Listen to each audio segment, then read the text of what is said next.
राम मंदिर के निर्माण में हर हिंदू जनमानस, हर सनातन धर्म में विश्वास रखने वाले या हम कहें कि सर्वधर्म सार्वभौम में विश्वास रखने वाले सभी लोगों का विश्वास था।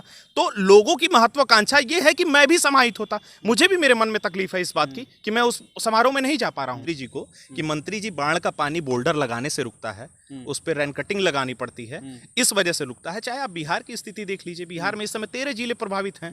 आसाम की स्थिति देख लीजिए, लाखों हेक्टेयर भूमि वहां प्रभावित है। महिलाएं पेड़ पे बैठी हैं, उनके पास राशन नहीं पहुंच पा रहा है। तो क्या ये मेरे हाथ जोड़ लेने से नहीं, इसके विषय में हमको सोचना होगा। आयुष जी, देखिए आपने बहुत ही जायज प्रश्न किया है और इसके लिए मैं ये कहना चाहूंगा, ये आपका पहला प्रश्न होना चाहिए था।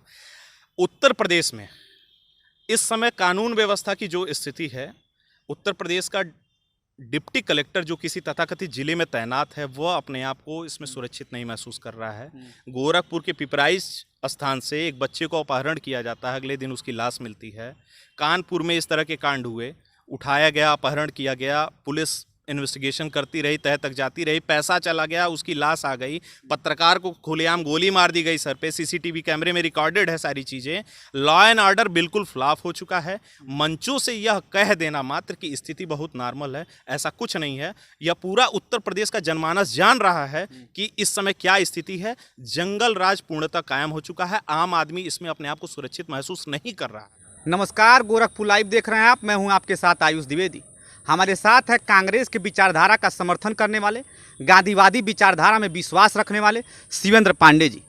शिवेंद्र जी, गोरखपुर लाइव में आपका स्वागत है। बहुत बहुत धन्यवाद आयुष जी। और सबसे पहले ये कि मैं आपको धन्यवाद देना चाहता हूं कि आपने पूर्वांचल के इस गोरखपुर धरती के एवज से आगे निकल के आपने 2 कदम लखनऊ के महानगर तक गोरखपुर लाइव को स्थापित किया है। तो इसके लिए आपकी पूरी टीम को बहुत बहुत धन्यवाद। सबसे पहला सवाल है, 5 अगस्त को अयोध्या में राम मंदिर का भूमि पूजन होने वाला है, उसमें प्रधानमंत्री आने वाले हैं। लेकिन आपके पार्टी के नेता हुसैन दलवाई ने कहा है कि जब सोमनाथ मंदिर के भूमि पूजन में पंडित जवाहरलाल नेहरू नहीं गए थे, तो नरेंद्र मोदी क्यों जा रहे हैं? देखिए, सबसे पहले कि आने वाले 5 तारीख को यहाँ पे अयोध्या में जो राम मंदिर में शिलान्यास का कार्यक्रम किया जा रहा है, भूमि पूजन का कार्यक्रम किया जा रहा है, इसमें दलवाई साहब का जो ये बयान है, यह उनके एक व्यक्तिगत विचार के तौर पे यह था कि यह लिस्ट जो है वो मात्र 250 लोगों तक सीमित रह गई है और अपोजिशन का कोई लीडर भी इसमें नहीं शामिल हो पा रहा है, ना कि हमारे देश के महामहिम राष्ट्रपति जी इसमें शामिल हो पा रहे हैं। तो ये एक ग्रैंड तरीके से हो सकता था, क्योंकि राम मंदिर के निर्माण में हर हिंदू जनमानस, हर सनातन धर्म में विश्वास रखने वाले या हम कहें कि सर्वधर्म सार्वभौम में विश्वास रखने वाले सभी लोगों का विश्वास था। तो लोगों की महत्वाकांक्षा ये है कि मैं भी समाहित होता। मुझे भी मेरे मन में तकलीफ है इस बात की कि मैं उस समारोह में नहीं जा पा रहा हूँ। मेरी ये हार्दिक इच्छा थी, मैं दिल से इस बात को कहना चाहता हूं, मेरी ये हार्दिक इच्छा थी कि मैं वहां जाता। और मैं आपको नहीं लगता कांग्रेस का पेट फूल रहा है इस विषय पर? कांग्रेस के नेता राजनीति नहीं कर पा रहे हैं कोरोना की वजह से इस मुद्दे पर। किस चीज पे? अयोध्या पर। क्या राजनीति नहीं कर पा रहे? राजनीति नहीं कर पा रहे हैं, सड़क पर नहीं उतर पा रहे हैं, आंदोलन। अच्छा, आप बताइए, राम मंदिर का कांग्रेस ने विरोध किया कि नहीं किया? नहीं, देखिए, सबसे पहली चीज, आपने शुरू से राम मंदिर को जो भी आपने इसको कहा था, माननीय सर्वोच्च न्यायालय ने भी कहा कि ये एक लैंड डिस्प्यूट है। लैंड डिस्प्यूट में माननीय सर्वोच्च न्यायालय का डिसीजन आया, आम जनमानस ने इसको स्वीकार किया, चाहे वो किसी भी धर्म से हो। तो इसमें विरोध की तो कोई बात ही नहीं आती है। रही बात कि इस वर्तमान परिप्रेक्ष्य में जिस चीज को हम बहुत ही बेहतर तरीके से कर सकते थे, वह एक सीमित दायरे में रह के सिमट गई है। इस चीज का मुझे कष्ट है। या और भी बड़े पैमाने पे, बड़े व्यापक पैमाने पे हो सकता था और थोड़ा सा और इंतजार कर लेना चाहिए था। बहुत ही वर्षों से ये जो टाइटल डिस्प्यूट है चला आ रहा था। मैं खुद एक अधिवक्ता हूं और मैं इसके विषय में समझ सकता हूं। तो शायद यह समय नहीं सही है कि इसको थोड़ा सा और करते और इसमें बड़े से बड़े जनमानस को इकट्ठा करके जब आप इसको एक लौकिक तरीके से करते तो शायद उसकी सार्थकता एक और निकलती। ये मात्र 250 लोगों तक सीमित रह गया है। आस्था हमारी जुड़ी है और मुझे इस बात की तकलीफ है कि मेरे जैसे आम लोग इसमें शरीक नहीं हो पा रहे हैं। बहुत लोगों की महत्वाकांक्षा है यहाँ जाने की। हुसैन दलवाई की बात का आप समर्थन करते हैं? जी नहीं, यह उनके व्यक्तिगत विचार हो सकते हैं हुसैन दलवाई साहब के, और उनके भी स्टेटमेंट को तोड़ मरोड़ के ये कहा जा रहा है। उनका कहना ये था कि चाहे अपोजिशन का कोई व्यक्ति हो, चाहे किसी भी वक्फ बोर्ड से रिलेटेड कोई व्यक्ति हो, चाहे वो हिंदू धर्म से हो, यह बड़े पैमाने पे होता और एक सही समय पे होता। इस समय आयुष सर, उनका कहना था कि सोमनाथ मंदिर के उद्घाटन में पंडित जवाहरलाल नेहरू नहीं गए, तो अयोध्या के भूमि पूजन में नरेंद्र मोदी को नहीं जाना चाहिए। एक चीज तो मैं आयुष जी स्पष्ट रूप से आपसे कह दूं कि इस समय की सरकार का जो सोच जो विचार है वह उसी दायरे तक, उसी कैबिनेट तक, उसी व्यक्ति वन मैन आर्मी तक सीमित रह जाती है। उस समय तत्कालीन प्रधानमंत्री जी का जो सोच था वह क्या सोचते थे, किसको यहाँ जाना चाहिए था, किसको नहीं जाना चाहिए था, इसका क्या इम्पैक्ट हो सकता है, वो उस समय की सोच थी और वो उस समय का निर्णय था और वो सार्थक था। उस समय के निर्णय से मैं आज के वर्तमान परिप्रेक्ष्य की तुलना करूं तो मुझे लगता है ये न्यायोचित नहीं है। और मैं बार बार ये कहना चाहता हूं, माननीय प्रधानमंत्री जी से भी ये आग्रह करना चाह रहा हूं कि पूरे भारत के सभी राज्यों के एक चीफ मिनिस्टर को छोड़ के बाकी कोई चीफ मिनिस्टर तक इसमें शामिल नहीं हो पा रहा है। बस गिने चुने 250 लोगों की लिस्ट है और इस बात की मुझे तकलीफ है कि इस राम मंदिर का यह जो भूमि पूजन होता, अपोजिशन के सारे लीडर्स होते, अच्छे पैमाने पर अगर ये होता, बड़े बड़े लोग इसमें आते, हम आम जनमानस जैसे लोग इसमें अगर सम्मिलित होते तो इसकी लालसा देखने लायक होती। क्योंकि यह केवल आज का इशू नहीं था, यह बहुत ही पुराने समय से चला आ रहा है और हम ये चाहते थे यह एक बड़े पैमाने पे होता तो इसका मजा कुछ और होता। अब आते हैं बाढ़ पर। कोरोना के बाद, कोरोना के अलावा बाढ़ का कहर उत्तर प्रदेश में। उत्तर प्रदेश के सिंचाई मंत्री महेंद्र सिंह का कहना है कि बाढ़ में जो है अधिकारी अगर भूमि नमस्ते करेंगे तो बाढ़ का प्रकोप कम हो जाएगा। इस पर आप क्या कहेंगे? देखिए, सबसे पहले लोगों का ये एक आस्था की विषय हो सकती है। सनातन धर्म में माना जाता है कि तमाम नदियां हम लोग पूजते भी हैं और ये अच्छी बात है, लेकिन वास्तविक तौर पे जब हम ये अगर जानने की कोशिश करें तो मैं बताना चाहता हूं माननीय मंत्री जी को कि मंत्री जी, बाढ़ का पानी बोल्डर लगाने से रुकता है, उस पर रेन कटिंग लगानी पड़ती है, इस वजह से रुकता है। चाहे आप बिहार की स्थिति देख लीजिए, बिहार में इस समय 13 जिले प्रभावित हैं। आसाम की स्थिति देख लीजिए, लाखों हेक्टेयर भूमि वहां प्रभावित है, महिलाएं पेड़ पे बैठी हैं, उनके पास राशन नहीं पहुंच पा रहा है। तो क्या ये मेरे हाथ जोड़ लेने से नहीं, इसके विषय में हमको सोचना होगा। कि कल ही मैं सुन रहा था कि बिहार के एक तथाकथित नेता है, मैं उनका नाम नहीं लेना चाहता हूं, उन्होंने कहा कि अगर मुझे 3 साल का मौका देता है, अगर मुझे मौका मिलता है सरकार में आने के बाद से, तो मैं संभवतः बिहार से ये बाढ़ की समस्याएं खत्म कर लूंगा। तो ठीक है, इनका आधार बिल्कुल बेस्ट है कि आप इस पे जो तरीका होता है, बोल्डर लगा के, निर्माण करा के, बांध बनवा के इस तरीके से रोकने का प्रयास करें तो बहुत ही बेहतर है। बाकी आस्था में तो विश्वास सबका होता है, सभी ईश्वर देवता से प्रार्थना करते हैं कि ये आपदा ना आए और कहीं ना कहीं वो स्वीकार भी होता है, लेकिन प्रियॉरिटी मेजर ये है कि हम उसको रैन कटिंग बनवाकर, बोल्डर लगवाकर, पिचिंग करवाकर अगर उसको रोकने का प्रयास करें तो करें। और आप वर्तमान में गोरखपुर में कैंपियर विधानसभा में चले जाइए, कैंपियरगंज के तमाम जगह ऐसे लोग हैं, 12-13 घर उसमें बेघर हो गए हैं, उनके पास कोई सुविधाएं नहीं है। बार बार इस पे शासन सत्ता से सवाल भी किए जा रहे हैं, लेकिन कोई सुध नहीं है। वर्तमान समय में आप उत्तर प्रदेश को देख सकते हैं, क्या बाढ़ की स्थिति काफ़ी खराब है, देश में भयावह स्थिति है कई प्रदेशों में। प्रधानमंत्री जी पश्चिम बंगाल का दौरा करते हैं, मुख्यमंत्री जी पूरे प्रदेश का दौरा करते हैं। हाँ, आपके एक नेता अजय कुमार लल्लू भी दौरा करते हैं, लेकिन आपके बड़े नेता राहुल जी और प्रियंका जी कहाँ हैं? मुख्य विपक्ष की भूमिका में तो वही है ना।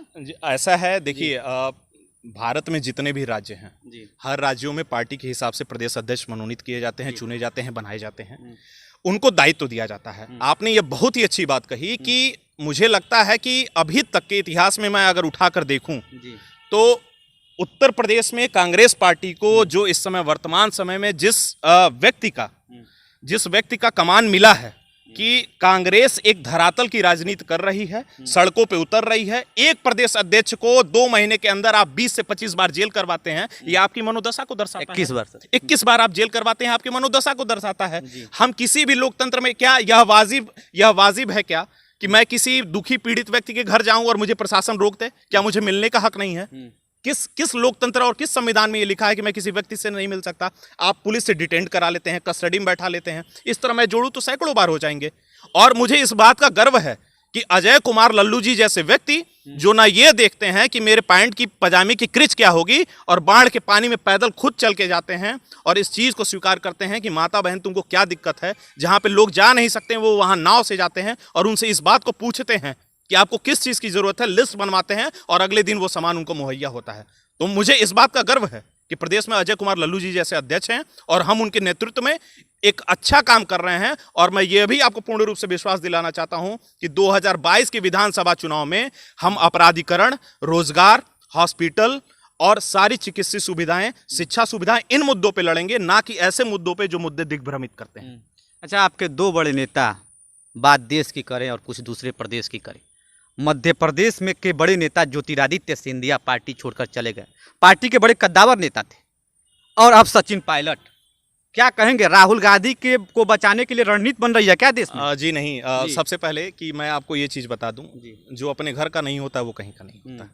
पहली चीज़, लोकतंत्र में चुनी हुई सरकार को गिराने का जो व्यक्ति ऐसा काम करता है इस लालसा में कि मैं अगली पार्टी में जाऊंगा और मुझे बहुत बड़ा पद मिल जाएगा, तो मैं ऐसे किसी व्यक्ति के किसी प्रकार से सम्मान नहीं करता हूं। यह लोकतंत्र के जनमानस पे एक प्रकार का प्रहार है कि जो जनमत मैं किसी व्यक्ति को किसी पार्टी को दे के चुन रहा हूं, तथाकथित लोग हॉर्स ट्रेडिंग करके सरकार गिराने का काम करते हैं, और वो भी एक राज्य में नहीं 10 राज्य की लिस्ट में गोवा मणिपुर से गिनाना शुरू करूं, मध्य प्रदेश लेते हुए राजस्थान चला जाऊं। ये आपकी विफलता है ना सर? नहीं, विफलता नहीं है। ऐसे लोग के खिलाफ एक कानून आना चाहिए। और मैं तो ये भी बात आपके मातहत से कहना चाहता हूं कि दल बदल कानून पर स्थिति कोरोना की सामान्य होने के बाद पार्लियामेंट में एक अच्छी बहस होनी चाहिए और ऐसे लोगों के खिलाफ एक सख्त कार्रवाई होनी चाहिए। तो सही और दूसरी बात, राहुल गांधी जी के विषय में जो आपने बात कही, मैं पूछना चाहता हूं कि जिस भारत की 1.25 अरब आबादी में 39 साल की उम्र में लोग प्रधान बनने के लिए तरस जाते हैं। सर, आप तो डिप्टी चीफ मिनिस्टर थे, आप उत्तराधिकारी थे गहलोत जी के बाद आप जूनियर थे गहलोत जी से, आप ही का वो स्टेट था, आपने मेहनत की, आप डिप्टी सीएम थे। कौन आदमी डिप्टी सीएम 39 की उम्र में बन जाता है और 26 की उम्र में सांसद? आप लाजमी तौर पे इस बात को सोचिए। और पार्टी ने क्या नहीं किया उन लोगों के लिए, लेकिन इस तरह से लोकतंत्र को ठुकरा कर कि हाँ, लेकिन आप संभाल नहीं पाई, इस बात को मान रहे हैं? नहीं, कांग्रेस पार्टी संभाल नहीं पाई। वो अपनी स्वेच्छा से, अपनी महत्वाकांक्षा में इस प्रकार का निर्णय ले रहे हैं। अच्छा। और अभी भी सचिन पायलट जी ये स्पष्ट रूप से उन्होंने यह नहीं कहा है कि वो भारतीय जनता पार्टी में शामिल हो रहे हैं। भारतीय कांग्रेस को तो छोड़ दिया। नहीं, कहा छोड़ा? कांग्रेस को तो छोड़ दिया। उन्होंने लिखित कांग्रेस को निकाल, कांग्रेस से वह लीगल इशू पे इस समय माननीय न्यायालय में है, और वहां पे लीगल इश्यूज की जो भी पॉइंट चल रही है, हाई कोर्ट से लेकर सुप्रीम कोर्ट तक, सुनवाई आने के बाद जो फैसला होगा वो पर्सनल कॉन्फ्लिक्ट इस समय बना हुआ है, ना कि आप केवल पार्टी का कॉन्फ्लिक्ट कह सकते हैं इस समय। ठीक है। और दूसरी बात, अगर लोकतंत्र में इतनी पारदर्शिता है, मध्य प्रदेश में इतनी तेजी थी फ्लोर टेस्ट कराने की, क्यों नहीं राज्यपाल महोदय दे देते हैं अनुमति कि राजस्थान में आप फ्लोर टेस्ट करा लें? क्यों पीछे भाग रही है? क्योंकि वो जानते हैं कि कांग्रेस पार्टी के सारे विधायक कांग्रेस के साथ हैं, पूर्ण बहुमत की सरकार अभी भी वहां है, और जो ये खरीद फरोख्त का काम चल रहा है उनकी मनोदशा पूर्णतः फ्लॉप हो चुकी है, विफल हो चुकी है, और कहीं से ये साबित नहीं कर पाएंगे कि वो सरकार तोड़ रहे हैं। तो मैं माननीय राज्यपाल महोदय से भी आग्रह करता हूं, माननीय न्यायालय से भी कहता हूं कि एक उचित कदम उठाएं और असेंबली को ऑर्गेनाइज करने का मौका दें। असेंबली आएगी तो सब कुछ सामने आ जाएगा। राज्यपाल से याद आया, राज्यपाल को यह कहना कि राज्यपाल प्रेम पत्र लिख रहे हैं, जबकि वो संवैधानिक पद पर है। अशोक गहलोत का कहना है कि प्रेम पत्र राज्यपाल ही लिख रहे हैं। जी, ये ठीक है? जी, अब इस तरह से मैं कह दूं तो आप बताइए, कौन ऐसा व्यक्ति होता है कि सुबह 5:30 बजे सरकार बनवाता है महाराष्ट्र में? कौन सा ऐसा व्यक्ति होता है? फिर वही सरकार गिर जाती है। 5:30 बजे जाके देवेंद्र फडणवीस मुख्यमंत्री का शपथ लेते हैं। तो आपको क्या यह नहीं लगता है कि राज्यपाल के संवैधानिक पदों पे जो लोग बैठ रहे हैं वो अपने कर्तव्यों को भूल जा रहे हैं कि मुझे किस दायित्व के लिए चुना गया है, मेरा कर्तव्य क्या है, और केवल एक पार्टी तक, जिस पार्टी के द्वारा उनको मनोनीत किया जा रहा है, वो वहीं तक सीमित होकर रह जा रहे हैं। यह इस लोकतंत्र में यह सब विचारणी है, और यह केवल हमारे तक नहीं सीमित होगा, हमारी आने वाली पीढ़ी है, कल के लिए एक बड़ा सवाल होगा। तो यह कहना बहुत ही मुश्किल है कि सभी लोग निष्पक्ष रूप से कार्रवाई कर रहे हैं। इस पर निष्पक्ष होकर कार्रवाई करना चाहिए। आप राज्यपाल हैं, आप सबको मौका दीजिए और किसी पार्टी में बद के मत रहिए। आप एक संवैधानिक पद पे हैं और उस पद का आपको सम्मान करना चाहिए। उत्तर प्रदेश में कानून व्यवस्था को लेकर सवाल उठाए जा रहे हैं। योगी आदित्यनाथ का कहना है कानून व्यवस्था ठीक से काम कर रही है, सब कुछ ठीक है। आयुष जी, देखिए आपने बहुत ही जायज़ प्रश्न किया है, और इसके लिए मैं ये कहना चाहूँगा, ये आपका पहला प्रश्न होना चाहिए था। उत्तर प्रदेश में इस समय कानून व्यवस्था की जो स्थिति है, उत्तर प्रदेश का डिप्टी कलेक्टर जो किसी तथाकथित जिले में तैनात है, वह अपने आप को इसमें सुरक्षित नहीं महसूस कर रहा है। गोरखपुर के पिपराइच स्थान से एक बच्चे को अपहरण किया जाता है, अगले दिन उसकी लाश मिलती है।